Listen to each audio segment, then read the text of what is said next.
Sarah Destuck, Frédéric Scheiber.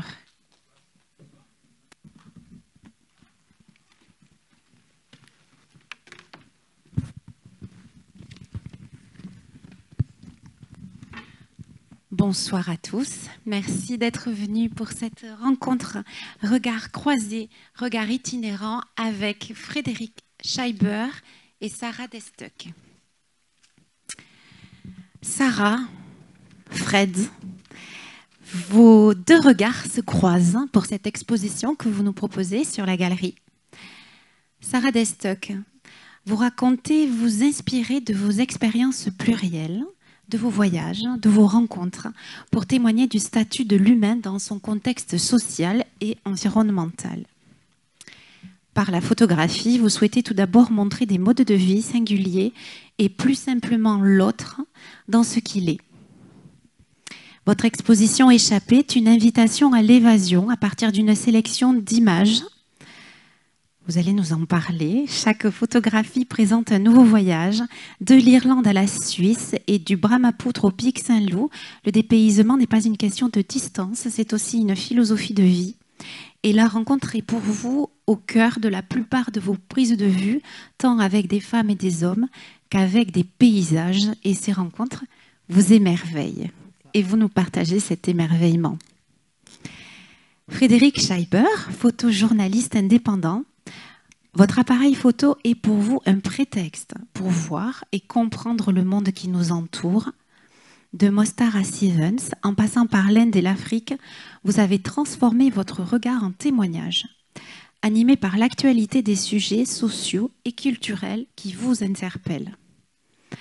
Bivouac dans la Tadracht, c'est ça ? Considéré comme la perle du Tassili Nadjer, le désert de la Tadracht, à 200 km de Tchanet, fait partie d'un des plus beaux déserts au monde, mais avant tout du Sahara central. Vous allez nous en parler, nous le décrire. Nous allons d'immenses canyons aux falaises sculptées, avec de pitons rocheux aux formes les plus diverses, façonnés par l'eau, le vent, les températures extrêmes, et ce mélange aux dunes de sable colorées. Des traces de peinture et de gravures rupestres attestent du développement humain dans cette région qui ressemblait il y a 12 000 ans à la brousse et qui au fil du temps s'est transformée en une étendue désertique très diversifiée d'une incroyable beauté. Voilà, tracée en grands traits, l'exposition que nous allons voir et découvrir après cette rencontre. Alors tout d'abord, pour vous deux, comment est née la passion de la photo chez vous ? À quel moment vous vous êtes dit, ben voilà, c'est ma passion, c'est aussi le métier que j'ai envie d'exercer ? Est-ce qu'à ce moment-là, votre entourage vous a soutenu ? Vous a dit non, non, surtout pas, ça sera peut-être un choix de professionnel compliqué ? Et quelles sont les études ou les formations que vous avez suivies ? Alors, Sarah, Fred ? Alors, du coup, moi, la photographie, je l'ai commencé à 20 ans, à peu près. Et mon parcours de vie enfant a été très particulier. Donc, j'ai arrêté les études relativement tôt. Et en quelques mots, c'est la mission locale qui m'a permis de me financer mon premier appareil photo. Et à ce moment-là, j'ai commencé à faire beaucoup de photos parce que, déjà, initialement, j'étais très timide et en même temps très curieuse. La photographie m'a permis justement de me dépasser et de m'amener à la rencontre de l'autre, avec un grand A. Voilà. Et donc, du coup, pour répondre à la question, j'avais pas trop peur de la difficulté de ce métier. En fait, je suis tellement passionnée et curieuse des autres que je pense... Enfin, c'est très important pour moi de pouvoir donner à voir des mondes étrangers aux nôtres pour que chacun puisse découvrir. Enfin, par exemple, là, grâce à Frédéric, j'ai découvert le désert de Tadracht. Ouf, j'ai réussi, très bien. Et je trouve que le photographe et la photographie est un merveilleux médium pour partir à la découverte des mondes. Voilà. Je ne sais pas si j'ai répondu à toutes les questions, mais si, voilà. si. Et vous, Fred, comment est née cette passion? Alors moi, la photo, c'est plutôt, bon, alors de façon professionnelle, on va dire, hein, parce que de façon de curiosité, j'ai fait de la photo comme ça. Quand on est jeune, on fait de la photo, on prend même des Polaroids. Mais de façon professionnelle, moi, j'ai fait une école de journalisme, et en fait, dans cette école de journalisme, il y a toutes les disciplines qui sont amenées, donc la presse écrite, la presse audio et la presse radio, et dedans, il y a la photographie. Donc rien de prédestiné dans le JT, l'école de journalisme de Toulouse, il n'y a pas de cursus de photojournalisme, mais moi c'est à l'issue de ma deuxième année, après des stages et tout, que j'ai commencé à décider vraiment de m'orienter vers le photojournalisme. Et il faut savoir qu'à l'époque c'était tout en pellicule, en argentique, donc il y avait une petite magie du labo, c'est-à-dire d'aller développer ses pellicules, regarder ses négafs, et voilà, tout ça c'était assez intéressant, et j'ai trouvé que c'était journalistiquement parlant aussi. J'avais fait un stage à Feu M6 Montpellier, et j'avais trouvé, au début je voulais être JRI, donc journaliste reporter d'image, et j'avais trouvé que pour le coup, la photographie, même si elle peut être utilisée, manipulée, elle, pour moi, ment moins que l'image vidéo qui peut être montée, re-remontée, on peut couper le son, dans une question, on peut avoir deux réponses, et la personne va choisir ce qu'il veut, alors que la photographie, un regard, c'est un regard. Voilà. Donc j'avais trouvé que la photographie, pour moi, m'inspirait, et de raconter aussi ce que je trouve intéressant, même si c'est de plus en plus compliqué, c'est de raconter des histoires en photographie. Et là, pour le coup, je suis allé au Festival de Visa pour l'image, parce que j'ai fait un mémoire sur le photojournalisme, et en allant à ce festival, moi j'ai compris que que ça serait mon sérail, quoi, que ce métier-là, en tout cas, me prenait vraiment d'intérêt, et je vais tout mettre en place pour y arriver. Et pour répondre à ta question, donc c'est un métier passion, soyons clairs, voilà, il n'y a pas de plan, de business plan. Quand on fait ce métier, on ne réfléchit pas à tout ça, on crame l'argent, on dépense l'argent. Moi j'ai beaucoup payé pour travailler, je me suis payé, c'est-à-dire je faisais des boulots pour financer mes voyages et essayer de les publier. Le problème c'est que c'est très compliqué, donc voilà, mais ça reste en tout cas pour moi déjà personnellement une aventure, et si en même temps cette aventure je peux vous la transmettre, eh bien, c'est bingo, voilà. Alors, votre première photo publiée ou votre première expo, vous en rappelez? Première expo, oui, je crois que oui, c'était à Arles.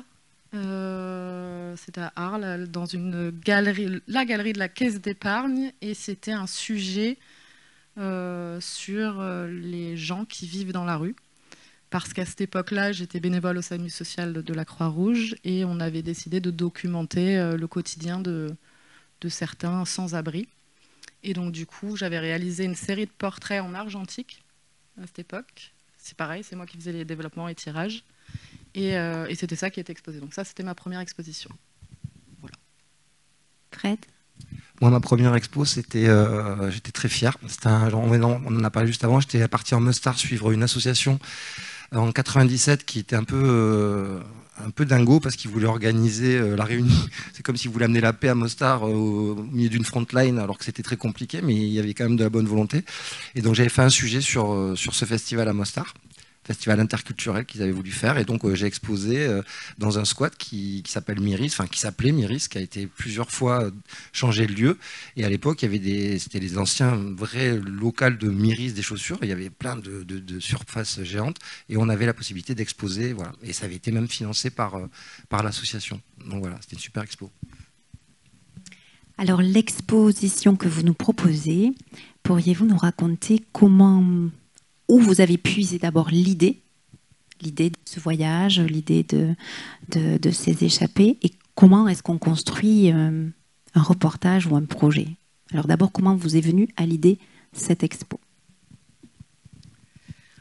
Alors du coup, cette expo échappée, elle s'est construite avec le temps, puisque je crois que la première photo date de 2013, même peut-être 2012, donc il y a peut-être 11 ans. Et en fait, c'était dans le cadre de plein de voyages différents, toujours un moment où je m'échappe de ce pourquoi je suis dans ce voyage-là. Je vais me balader, il se passe des choses extraordinaires des fois, Et ce qui est bien en tant que photo, enfin, en tout cas pour moi, je ne sais pas si toi tu as ce feeling-là. Il y a des moments quand on fait en tout cas des photos de paysage, on se dit là c'est beau, c'est joli, mais la lumière elle n'est pas bonne, il y a quelque chose qui ne va pas, alors il faudra que je revienne. Et on revient, il ne se passe toujours rien. Donc du coup on attend et on revient encore. Et puis là d'un coup, on ressent que là il va se passer quelque chose. Là il va y avoir une lumière extraordinaire, un oiseau qui va passer ou je ne sais pas quoi, mais il va se passer quelque chose. Et voilà, c'est un peu ça l'histoire de chaque photo, c'est un moment précis dans un voyage que j'ai photographié. Voilà, je ne sais pas si c'est clair. Oui. Alors, la question, c'était le reportage. Alors moi, en fait, c'est très simple. J'ai un ami, il s'appelle Adel, il est algérien, et on se connaît depuis de nombreuses années. Donc, il était au début sans papier, puis maintenant, il a réussi sa vie, construit un appartement, une maison, et parfaitement intégré.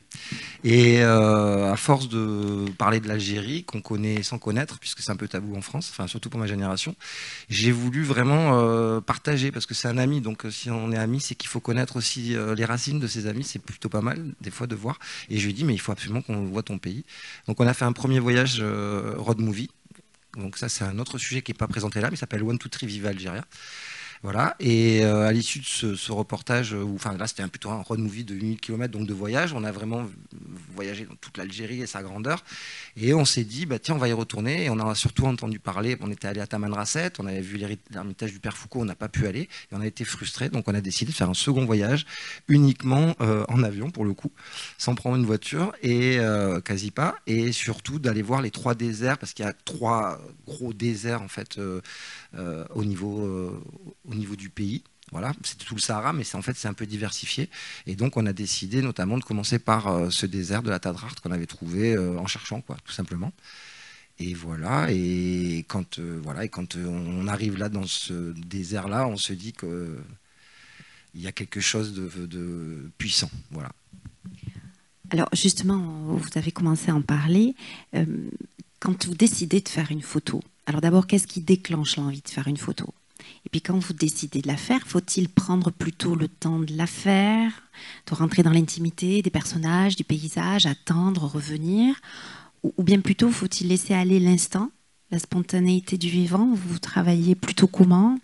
Le mélange des deux, je ne sais pas. Oui, c'est un peu un mélange des deux. Ça dépend quelle thématique et quel sujet. Si je travaille avec l'humain, par exemple, pour une série Voyageurs immobiles, je vais d'abord à la rencontre des gens. Je passe beaucoup de temps sans appareil photo. Et ensuite, une fois qu'ils m'ont accepté et qu'il y ait une confiance mutuelle, dans ce cas-là, je sors mon appareil photographique. Et du coup, je suis présente tout en étant distante, pour justement photographier des réelles scènes de vie. Ensuite, pour les paysages, pour moi, il y a le moment idéal pour faire des photos de paysages. Et effectivement, pour moi, dans la photographie, il y a une forme de méditation. Alors, j'allais rebondir sur autre chose. Je suis quelqu'un de pas du tout patiente, du tout. Mais c'est vrai que la photographie me donne le moyen d'être extrêmement patiente et de justement d'observer vraiment et d'attendre le moment idéal pour faire une photographie. Voilà, je crois que c'est tout. Fred, est-ce que... Moi, c'est que à l'instinct. Voilà, donc je vois quelque chose et j'ai le feeling et on peut se balader tous les deux comme tout à l'heure, tu as vu, et limite, je ne l'ai pas fait, mais j'aurais pu te dire désolé, et je vais faire le portrait du marin avec sa casquette, voilà, parce que je vois quelque chose, moi, c'est vraiment au feeling. Et après, pour photographier les gens, ça dépend des reportages, ça, je l'ai déjà fait, comme elle disait, c'est-à-dire de ne pas, au début, faire son appareil avec un enfant des rues pendant quelques jours, je l'avais suivi en Inde, et sans faire de photos, justement, pour laisser, pour pas de suite mettre parce que des fois faire une photo, on se cache aussi derrière son appareil. En fait, la personne ne te voit pas forcément. Ça dépend de ce que tu utilises comme appareil. Donc voilà. Mais en principe, sur la plupart des sujets, j'arrive avec l'appareil autour du cou et comme ça, on sait qu'est-ce que je vais faire là, quoi. Oui. Voilà. Oui. Quand je disais je rentre chez les gens, mais je ne fais pas de photos, ils savent que j'ai un appareil photographique et ils savent que je suis photographe, voilà. Mais je leur mens absolument pas. Je leur dis vraiment tout. Et je voulais juste rebondir sur effectivement quand je fais un petit peu des photos de rue, Pas forcément, c'est de l'instant. Voilà. Je peux pas dire oula, je vais patienter. Non, ça dépend. Qu'est-ce qu'on décide de photographier. Une fois que la photo est prise, une fois que les photos sont prises, comment est-ce qu'on en choisit une plutôt que l'autre? Parce qu'il faut faire un choix. Je ne sais pas, par exemple, pour les expos que vous proposez, combien de photos ont été prises au départ et combien vous en avez sélectionné in fine? Alors, il y a deux réponses dans la question. C'est vrai que quand je fais l'editing, il y a des photos qui m'accrochent direct. Je sais que c'est celle-ci que je vais mettre parce qu'elle raconte quelque chose. Et puis après, elle raconte quelque chose aussi, mais dans le sujet, en fait. Mais c'est toujours très très dur. Je crois que c'est le plus long, c'est de faire un editing, vraiment de choisir la bonne photo qui va bien. Et aussi, je me rends compte que des fois, je mets de côté des photos qui sur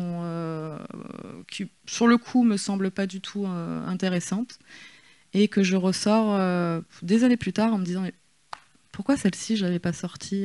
Donc, je pense qu'il y a aussi une question d'état d'esprit à un moment donné et d'évolution personnelle. Et donc la deuxième question, c'était aussi combien je fais de photos. Je sais pas, mais des fois il y en a quand même pas mal. Vraiment, des fois c'est un petit peu long. J'ai pas de nombre exact, mais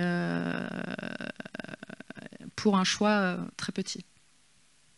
Beaucoup de photos pour un choix très petit pour moi. Oui, bon, moi j'ai un chiffre. C'était un photographe bien sûr graphique qui me l'a dit et je le vérifie. C'est 10%. Voilà, c'est 10% sur de bonnes photos. Voilà, pour avoir 20 photos, il faudra peut-être en avoir. Voilà, c'est la moyenne. Après, ça dépend des sujets parce que il y a des sujets où tu peux rester très longtemps et pas faire beaucoup de photos. Donc tu auras voilà, et tu as des sujets où tu vas pas rester longtemps, tu vas faire énormément de photos parce que tu as peur de pas y retourner ou parce que voilà. Alors quand on vient de l'argentique, ce qui est notre cas tous les deux, je pense qu'on a déjà au moins cette tare en moins, c'est-à-dire qu'on va pas appuyer comme des malades. Oui, on va savoir se retenir et se dire là c'est bon ou pas bon. Limite faire la hauteur et la largeur, c'est tout. Et après, donc pour le choix de l'editing, pour ce qu'elle disait, moi par exemple. Donc moi je suis journaliste, donc je fais souvent, là cette semaine j'ai fait 8 reportages, donc les editings je les ai fait à l'appel, donc je sais que grosso modo il me faut 30 minutes pour faire sur un sujet où j'ai fait 200-300 photos, ça va aller super vite parce que je sais ce qu'il faut pour le journal. Après, pour le journal. Voilà. Parce que c'est vrai que quand c'est des sujets perso, on a tendance à prendre beaucoup plus de temps, et c'est vrai que je parlais de sujets perso là, c'est pour ça. Voilà. Mais complet, parce que alors, pour un sujet perso, pour être clair, moi tous mes voyages à l'étranger, quasi tous, j'attends, alors après ça dépend, mais en principe ils ne sont pas vendeurs de suite dans l'immédiat, c'est pas pour les vendre de suite, c'est du magazine, mais je vais attendre des fois plusieurs semaines. Par exemple pour ce qu'on va voir tout à l'heure, s'ils sont toutes là, s'ils ne sont pas toutes tombées, si on va voir les images, moi en fait j'ai vu le paysage, donc pour moi voilà, je l'ai vu, donc waouh, déjà se dire que, moi je trouve ça très fort, de se dire que, parce que moi au début je regardais Géo, le magazine Géo en me disant waouh mais c'est génial et tout, j'aimerais, et puis on prend un appareil photo, on fait 3 photos, puis en fait c'est pas du tout le rendu quoi, hein, je veux dire on se dit merde, c'est pas du tout ça ce que j'ai vu, et c'est pour ça que c'est très compliqué aussi, parce que la beauté de naturel est difficilement mise en valeur par la photographie, c'est ce que en tout cas moi je ressens sur certains endroits, et là en fait pour moi toutes les photos se ressemblaient. Et quand je suis arrivé, pour moi, c'était nul en fait. J'avais même pas envie de le montrer le désert parce que pour moi, c'était que tout se ressemble quoi. Et c'est en fait en le montrant à des personnes qui m'ont dit ah non mais c'est super beau et tu devrais. Et là j'ai fait un editing et pour répondre à ta question, je sais pas, pas tant que ça finalement. Hein, ça doit pas dépasser. Je sais pas, je suis resté 5 jours, j'ai dû faire peut-être 1000 photos, 800. Voilà, 1000. C'est pas beaucoup en vrai. Hein. C'est pas énorme non plus, hein, ça dépend comment tu le vois, parce qu'une journée c'est long et chaque fois que tu vois une scène, tu peux peut-être doubler, tripler, voilà. Mais on va dire que l'editing, oui, comme elle disait, c'est le truc le plus long à faire, le plus compliqué, et il faut vraiment laisser du temps, maturer. Moi, je reviens dessus, on fait des notes, alors il y a des croix, après il y a des couleurs, 1, 2, 3, 4. Des fois, tu peux regarder sur les logiciels qu'on utilise pour faire les editings.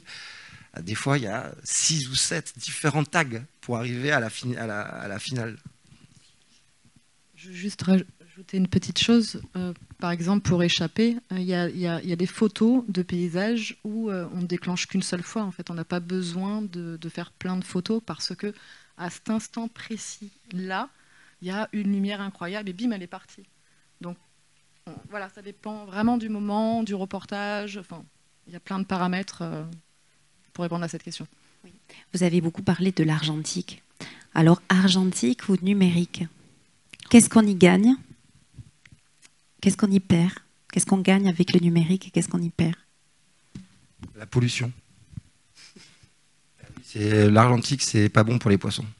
Parce que la plupart du temps, la chimie utilisée, donc il y a le révélateur, le bain d'arrêt, le fixateur, pour me rappeler, et ben il y en a, on les balance régulièrement. Il y en a, on peut les garder un peu, mais il y en a, on les balance régulièrement. Donc il n'y a pas de traitement, tous les labos ne font pas des recyclages. Donc ça, déjà, pour moi, c'est déjà un gain. Parce que passer quelques heures dans une chambre où tu développes, tu sens l'odeur de la chimie, tu sens que c'est vraiment pas bon pour l'environnement. Donc moi, voilà, c'est juste positif pour ça. Alors, je suis complètement d'accord avec toi, effectivement. Après, effectivement, quand je faisais aussi de l'argentique et notamment du tirage, on passe des nuits entières à faire des tirages. C'est chronophage, c'est tellement passionnant d'avoir sa photo, de la tirer, de la manipuler. C'est absolument fantastique. Et puis, il y a quand même une qualité particulière d'image. J'ai l'impression de vraiment plus ressentir des émotions à partir d'une image argentique, de mon côté, en noir et blanc particulièrement. Même d'ailleurs mes photos en numérique que je mets en noir et blanc, je les travaille de la même manière entre guillemets que si je travaillais en agrandisseur. Je mets des caches, je fais exactement la même chose et donc du coup je pense que ça donne absolument tout le monde me dit mais ta photo là c'est de l'argentique? Non c'est du numérique initialement. Mais oui, il y a je sais pas, il y a une petite âme. En plus. Et pourquoi tu vas choisir le noir et blanc sur un cliché, par exemple? Alors déjà, je suis une grande fan du noir et blanc, j'aime beaucoup. Et ensuite, il y a souvent une question d'intemporalité avec le noir et blanc. Selon les séries que je vais utiliser, notamment pour Voyageurs Immobiles, c'est vraiment un marqueur de temps et à la fois une intemporalité. C'est un sujet sur des anciens nomades irlandais. Et c'est vrai que c'est des photos qui sont prises aujourd'hui, mais qui pourraient être prises il y a 50 ans en arrière. Et du coup, de les mettre en noir et blanc, on remonte à l'histoire de la photographie et aux bases. Et du coup, on est complètement perdu dans le temps et on ne sait pas si c'est aujourd'hui ou il y a 50 ans. Pour toi, Fred, le noir et blanc? Moi, le noir et blanc, c'est la base. Si la presse pouvait me... Mais je suis pas Salgado, donc je vais être obligé de faire de la couleur. Moi, en fait, je suis un peu daltonien. Donc le noir et blanc, c'était plus simple pour moi, parce que je vois pas tout bien les couleurs. Et je pense que des photographies couleurs, bon, là, je vais montrer des couleurs. Mais bon, elles sont quand même belles, ces couleurs. Moi, je me parce que faire des belles photos couleurs, c'est très compliqué. Il y a un photographe, moi, que j'admire, s'appelle Pascal Maître. Lui, chaque fois qu'il fait une photo en couleur, elle est magnifique, il n'y a rien à dire. Voilà. Je pense qu'il y a des... Moi, je sais que je suis photographe noir et blanc de base. Voilà. Je sais, j'arrive à analyser quand je fais une photo, quand je regarde, je vois la lumière où elle va se positionner, tout ça. Pour moi, c'est plus simple. Tu vois déjà les niveaux de gris dans Voilà, je ne suis pas à ce niveau-là, mais j'arrive à voir des trucs. Voilà. Alors que la couleur, c'est beaucoup plus compliqué. Sortir une belle photo couleur, c'est pour moi en tout cas, la belle photo couleur, c'est plus compliqué que le noir et blanc. Et puis ce côté, comme elle dit, d'intemporalité que moi j'affectionne aussi beaucoup dans certaines séries que je fais. Alors on parle de coup d'œil en photographie. Qu'est-ce que c'est quoi le coup d'œil? Est-ce que ça s'apprend ou est-ce que c'est instinctif? Moi je pense que ça s'apprend. Je pense que plus on fait des photos, plus on affûte son regard et la distance qu'on veut mettre avec le sujet. Je sais pas. Alors moi, je vais parler de photojournalisme parce que je me considère pas comme donc c'est autre chose quoi. Pour moi, il y a un feeling déjà qui est important de la personne en elle-même. Pour faire mon métier, en tout cas, de photojournaliste, il faut certaines choses. Voilà, il faut certaines choses. Et il faut une rigueur, il faut plein de choses, de curiosité, il faut plein de choses. Et au niveau de la photo, je pense qu'il y a quand même quelque chose de naturel qui va sortir. Et après, tu vas travailler. Mais il y a quelque chose des fois qui est spontané, naturel. Et que tu vois, les anciens, par exemple, on parlait tout à l'heure de Eric Cabanis, les anciens photographes, il n'y avait pas d'école photo à l'époque. Ils sortaient vraiment du touche-à-tout, quoi. On prenait un appareil, on faisait des photos et on arrivait. Donc c'était aussi, ils avaient un début d'intérêt et après ils bossaient dessus, voilà. Les photographes qui vous inspirent? Alors moi j'ai redécouvert, parce que j'étais au festival Présence Photographie à Montélimar, j'ai redécouvert Pentti Samalati. qui fait un travail absolument incroyable en noir et blanc. C'est souvent des panoramiques. C'est un Finlandais. Il y a toujours des animaux dessus. Vraiment, c'est d'une beauté absolument incroyable. Il est d'une très grande sensibilité. Oui, j'ai redécouvert ce personnage. Vraiment beau, très beau. Ensuite, bah vas-y, à toi. Moi, je vais vous parler d'une personne qui habitait pas loin de chez vous, je crois. C'est Gilbert Garcin. J'en ai parlé tout à l'heure. Alors, Gilbert Garcin, il faut le noter. Parce que Gilbert Garcin, c'est un personnage hors du commun. C'est un papy qui a commencé à faire des photos très tardivement, je crois vers 50-60 ans ou un peu plus. Mais en fait, là, il était papy quand même déjà. Et il a son propre monde dans lequel il va dans un labo faire des photos de lui, de sa femme. Il se découpe et il fait des montages. Et après, il colle ses photos, il fait des montages comme ça. On le sait que c'est du montage, mais vraiment à l'ancien. Et après, il a chaque fois une phrase pour une photo. Et en fait, je vous conseille de vous renseigner, mais vous allez vraiment, chaque photo est une œuvre d'art parce qu'il y a un texte derrière qui est fort et que le temps qu'il a passé sur chaque photo est impressionnant parce que moi je sais que c'est beaucoup de boulot sur le laboratoire et même la réflexion de la photo. Donc voilà, c'est Gilbert Garcin. Alors revenons au métier de photographe. C'est quoi être un photographe indépendant chaque jour ? Et comment voyez-vous l'évolution de votre métier à l'heure où tout le monde peut être photographe avec son smartphone ? C'est très compliqué la photographie aujourd'hui, c'est certain. Après, moi je sais que quand je veux vraiment faire un sujet photo, qu'il me faut quand même un peu d'argent pour réaliser mon sujet, et ben je prends un boulot alimentaire qui me permet ensuite de faire mon travail photographique. Et ensuite, je continue ma photo. Vraiment, je fonctionne par cycle, en fait. C'était quoi la première question ? Oui, c'est quoi être photographe indépendant aujourd'hui ? Est-ce qu'il faut se diversifier, par exemple, pour poser des expos ? Oui, il faut faire aussi des ateliers photographiques, il faut enseigner aussi un petit peu la photo. Ouais, il n'y a pas qu'un débouché dedans. Non, il y a plusieurs. Et puis surtout, faut être patient, persévérant et un fin mélange entre ne rien lâcher et aussi savoir lâcher prise par moment parce que le chemin qu'on prend n'est pas le bon, forcément. Voilà. Alors, vous voyez les tabacs presse ? Et ben maintenant, en tout cas, moi, je suis photojournaliste à la base, c'est juste mon rail. Hein, je veux aller sur ce rail-là. Ben maintenant, c'est foutu. Donc, en fait, je suis un tabac presse. C'est-à-dire que je fais mon métier de photographe de presse. Je suis photographe qui fait de la communication pour le département ou la région Occitanie. Donc ça, c'était pas trop dans mes attributions au début. Après, je fais des cours photo pour des élèves qui sont vraiment, je vous le dis, on est mal barré. Une phrase... une faute, donc voilà, c'est de plus en plus compliqué, même pour moi d'être prof, d'y croire. Donc voilà, c'est pour vous dire que c'est compliqué. Ça fait 10 ans que j'enseigne et là, je vois des choses assez incroyables. Donc voilà, des expos, ça c'est la cerise sur le gâteau. Je remercierai jamais autant Isa de nous avoir invités là parce que c'est super déjà de pouvoir vous parler, montrer des photos qui vont rester pendant un mois, voilà. Mais ça, c'est très compliqué. Moi, j'ai une expo dans un mois, je suis absolument pas payé, j'ai donné mes tirages, mais c'est des gens qui organisent ça super. C'est à Bourris, dans les Hautes-Pyrénées, un festival de photojournalisme. C'est des retraités, ils sont super adorables, je vous conseille d'y aller si vous y passez, c'est à côté de Saint-Lary. Mais voilà, je le fais de façon bénévole, ils sont trop adorables. Mais en vrai, ça paye pas. Voilà. Et pour revenir à ma paroisse, bon, je fais pas un petit état, mais qui est abonné, qui a lu ce matin le journal, voilà, là, l'histoire elle est vite résolue. Donc en fait, moi, mon univers, il n'existera bientôt pas, il n'est pas bien parti, en tout cas, ça c'est sûr, parce que plus personne ne lit la presse de façon régulière. Il y a une méfiance des journalistes. Que vous dire, il y a des choses qui sont... voilà, donc moi je suis content, j'ai 50 ans, j'aurais vécu 25 ans de ma vie, ma passion, j'aurais fait ce que je voulais.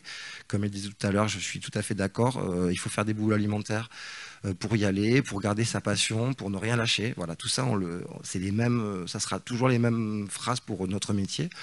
Et voilà, et c'est rageant de se dire que moi, en tout cas dans le journalisme, qu'on a, tu l'as dit, un pecno peut faire des photos avec son téléphone, mais c'est pas que ça, c'est pas que ça le problème. Le problème, c'est autre chose.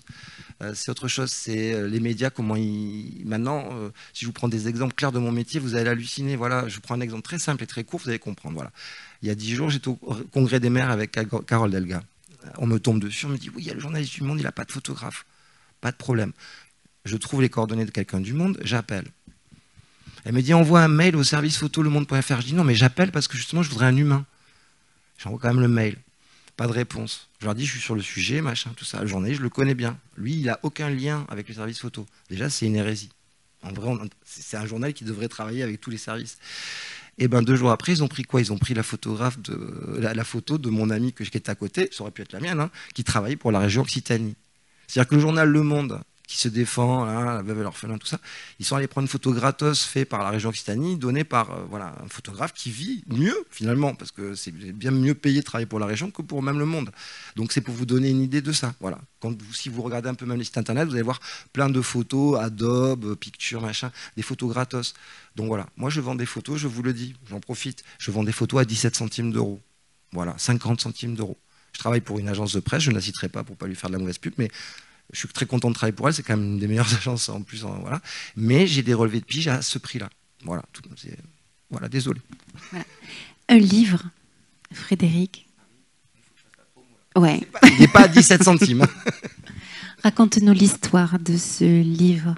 Ah oui, alors voilà, j'ai amené un petit livre de chez moi, de Toulouse, là, qui sent bon l'explosion. Et non, en fait, c'est un livre que j'ai réalisé pour les 20 ans de l'explosion de l'usine AZF à Toulouse.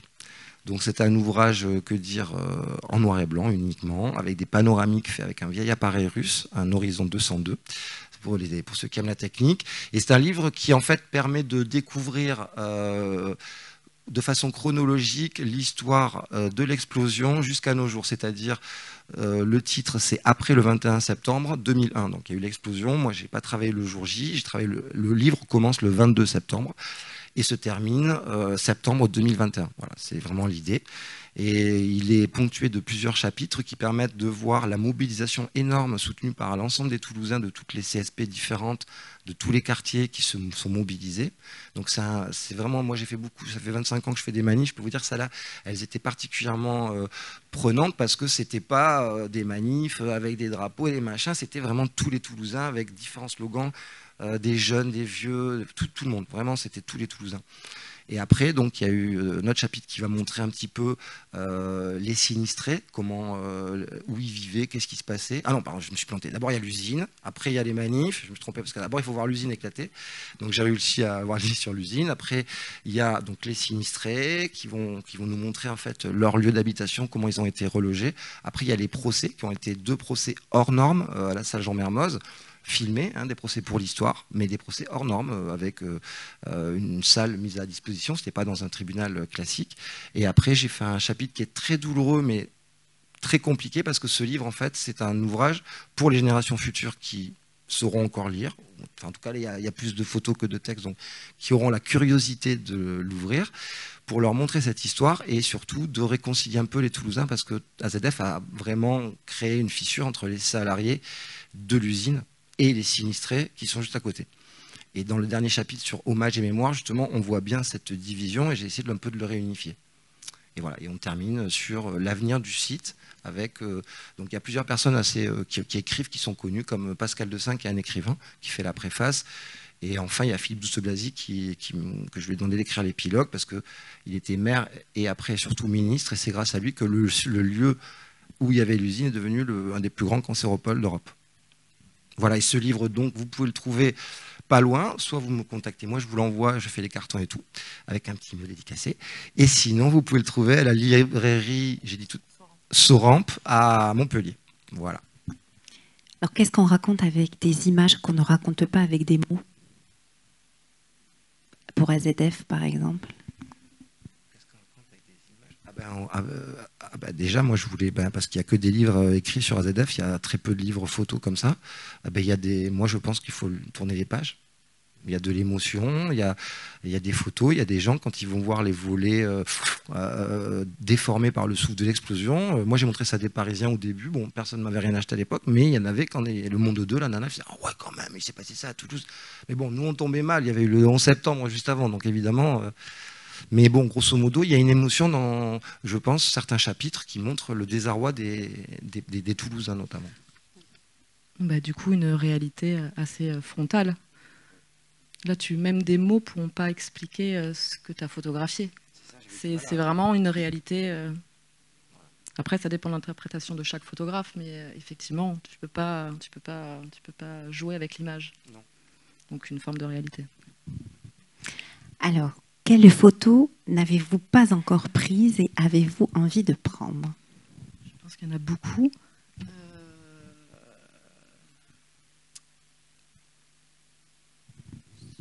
Ta réponse, vas-y, moi je vais réfléchir à la mienne. Vous pouvez y répondre, hein. Vous pouvez prendre le temps d'y répondre.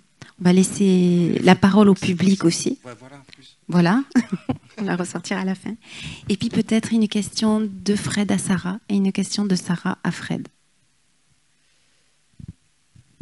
Et moi, je commence pour le coup. Et alors, c'est quoi ton prochain sujet? Alors, mon prochain sujet que j'ai commencé, c'est une jeune fille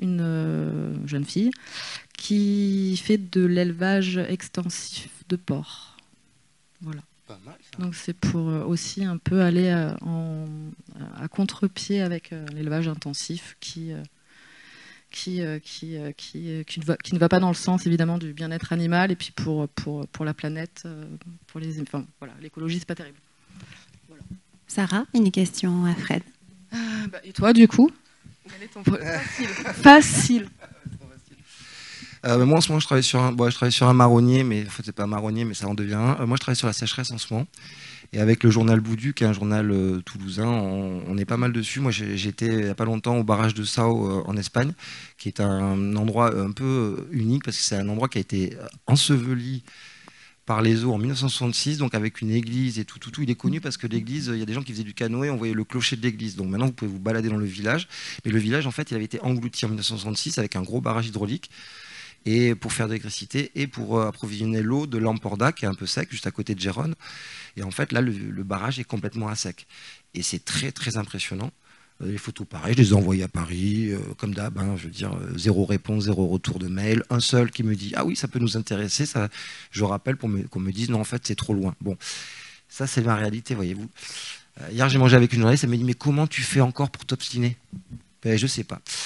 À midi, j'ai dit que je commençais à devenir fatigué quand même, c'est vrai. Et donc voilà, donc moi en ce moment, mon sujet c'est ça, c'est la sécheresse. Donc l'année dernière, j'étais au lac de Montbel, j'ai vu des trucs assez impressionnants aussi. J'ai beaucoup travaillé, j'ai vendu des photos à 2 € aussi, beaucoup sur la sécheresse, c'est un peu triste, et sur les piscines. Mais là, j'aimerais bien travailler sur toute ma région, pour montrer vraiment les conséquences du réchauffement climatique que là, on ne peut pas ignorer. Oui, alors effectivement, je travaille aussi sur le manque d'eau et sur les incendies qui en découlent aussi. Des questions? Madame? Non? Oui, alors attendez, avec le micro, c'est mieux.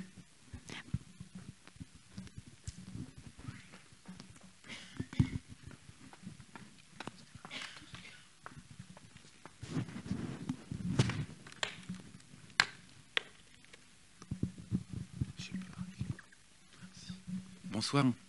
Oui, une question, c'était par rapport au banque des images.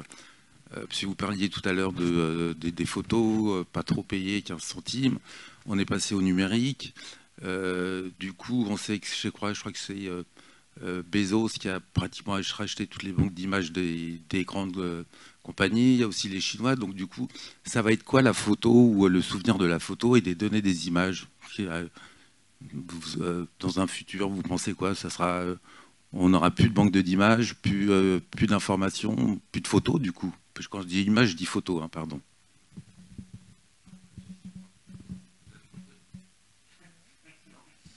Mais je ne sais pas si j'ai vraiment une réponse à donner là-dessus. Je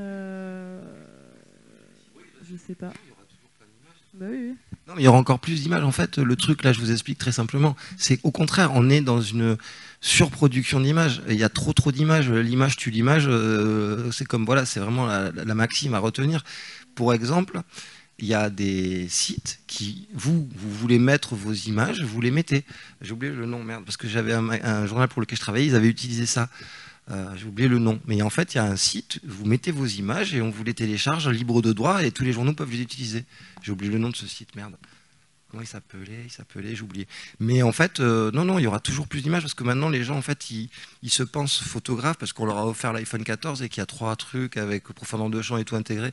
Donc c'est vrai que c'est un super outil et pour eux, ils font des images, quand ils les voient, ils disent, bah ouais, c'est professionnel limite.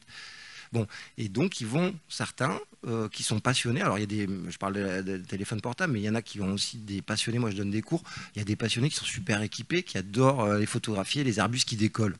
Eh ben ouais. Donc les mecs, ils y vont là, et ça a un nom, hein. Ils se posent là, avec leur transat, tac tac, et ils photographient tous les arbustes qui décollent toute la journée au-dessus de Blagnac. Ben après, ces photos, ils les mettent en agence. Et je vous jure, c'est vrai. La fois, j'en ai vu une était vendue, prise gratos, quoi. Donc, non, moi, je me fais pas de soucis. Il y aura beaucoup d'images. Par contre, là, j'en profite de rebondir sur votre question pour parler de l'intelligence artificielle. Et là, on a un vrai souci technique parce que demain, tout est faux. C'est ça l'histoire. Voilà. Et là, je ne sais pas quoi vous répondre de plus que tout est faux. Ou vrai. C'est là. Alors, attendez, je remonte. Ouais, tu restes là-haut, ils ont des questions. Il va falloir apprendre à composer avec, justement. Faire des nouvelles. Ouais, je sais pas. Merci.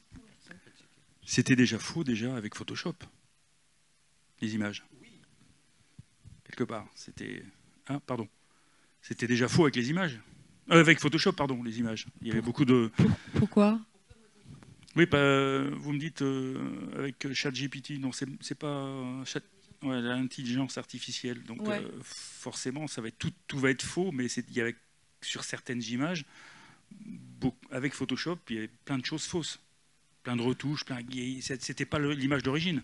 Ouais, non, c'est pas trop faux. C'est par exemple quand vous parlez de Sarkozy qui s'est fait arrondir le ventre sur son canoë pour la une de Paris Match. Non, mais c'est vrai. Mais c'était vrai. C'était vraiment vrai. Bah oui, c'était vraiment vrai. Vous parlez des stars qui se font enlever les petits trucs, là, machin. Ça, c'est sûr que si vous prenez la une de Elle ou Marie-Claire, une photo, elle a peut-être pris 2 heures à prise de vue avec des mecs qui se la pètent et qui vas-y, passe-moi l'appareil et tout. Elle a pris 2 heures à la prise de vue, mais elle va prendre 8 heures de travail de post-traitement. Ça, c'est sûr. Ah, ça, c'est certain. Mais ça ne va pas dénaturer complètement la photo. C'est-à-dire qu'à part Sarkozy, on lui avait fait gagner 10 kilos, mais grosso modo, c'est plus pour enjoliver, c'est plutôt pour les lifestyle, c'est ça, on peut dire?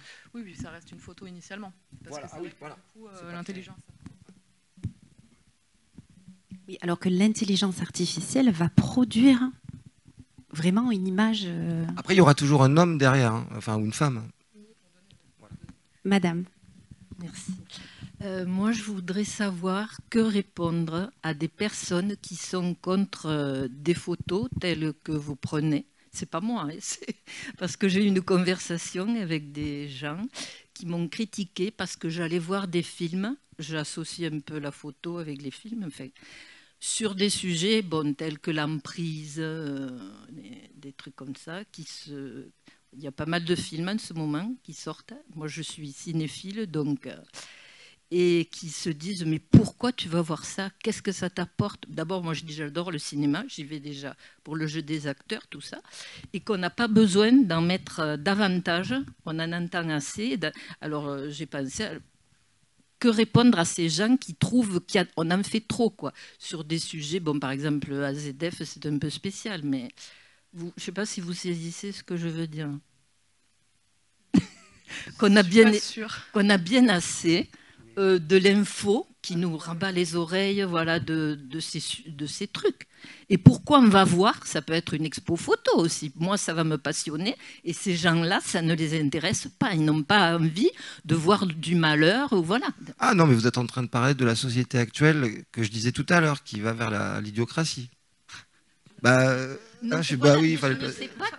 ne sais pas que répondre à ces gens. Non, mais parce que, madame, les gens, ils sont intéressés pour avoir une nouvelle voiture, pour avoir un nouveau... Mais ce n'est pas ce genre de personne. J'ai pas l'impression que ce soit ce genre de personne. Non, mais les gens, ils s'en fichent, en fait, maintenant, de la culture. Ça, c'est de l'art. Moi, je dis, je vais voir une expo photo, c'est de l'art, quoi, aussi. Oui. Voilà, mais les gens ne comprennent pas ce qu'on peut trouver comme au cinéma. Moi, c'est ma passion, le cinéma. Et voilà, je suis capable de dire quels acteurs jouaient dans les films qui viennent de sortir, tout ça. Mais ils ne comprennent pas. On dit, on n'en a pas assez avec la... Voilà, en fait... de tout ce qui se passe. Et puis moi, je vais vers ces trucs. Voilà. Je ne sais pas quoi leur répondre. Parce que vous allez chercher quelque chose et donc les personnes qui vous critiquent, entre guillemets, hein, c'est ça, ou vous opposent des choses, vous disent qu'il y en a assez à la télévision, qu'on en reçoit déjà tellement, parce qu'on en reçoit trop d'images, ça a été, vous l'avez évoqué. On a un petit problème qui se retrouve dans notre poche, madame, vous savez, enfin peut-être pas dans la vôtre ou dans votre sac, mais vous savez, ce truc-là qui normalement s'appelle un téléphone, et en fait on ne téléphone même plus avec. Vous savez, les gens, ils le regardent toute la journée, ils marchent, moi je leur fais bip, attention, ils sont comme ça, là, moitié, voilà. Et bien ça, c'est un gros problème aussi, pour éveiller la culture et la réflexion. Moi, je pense qu'il y a un truc à faire déjà, c'est les enfants. Déjà, les enfants. Moi, mes enfants, ils ont tous eu des livres avant d'aller à l'école, par exemple.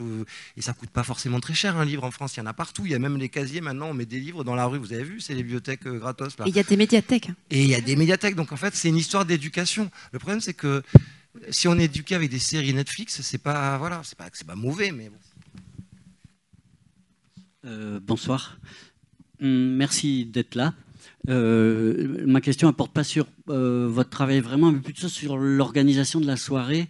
Moi, je suis un peu frustré de discuter avec vous et de ne pas être dans l'expo, de ne pas être devant les photos. J'aimerais bien qu'on y aille et qu'on continue, qu'on continue à discuter avec vous, parce que je me suis intéressé à ce que vous faisiez. J'ai vu par exemple le super travail de Frédéric sur l'Algérie qui s'appelle Route... non, c'est pas de celui-là que je parle. Oui, voilà, c'est ça. Ouais. Et puis de Sarah, bien sûr, Les Voyageurs immobiles, que j'adore aussi. Et du coup, j'aimerais bien continuer à discuter avec vous devant les photos, quoi. Justement, c'est la suite. Une fois que vous aurez posé ici l'ensemble de vos questions, nous allons continuer la soirée sur la galerie, bien sûr, pour que vous puissiez découvrir les photos les unes après les autres. Et Frédéric et Sarah sont présents pour vous expliquer chaque cliché. C'est ça, hein? Oui, voilà. Bien sûr. Chaque pixel, et avec un concert d'Olivier Mas. Et cette soirée sera suivie et terminée par des lectures théâtralisées de Julien Vaillarelli sur les textes de Roland Barthes, La Chambre claire. Voilà. Avons-nous épuisé les questions? En avez-vous d'autres, là, maintenant? Alors du coup, quelle est la photo que vous n'avez toujours pas prise? Ah mince. Alors. Celle que je ferai demain. Ok. Sarah? Eh ben, je ne suis pas encore au courant.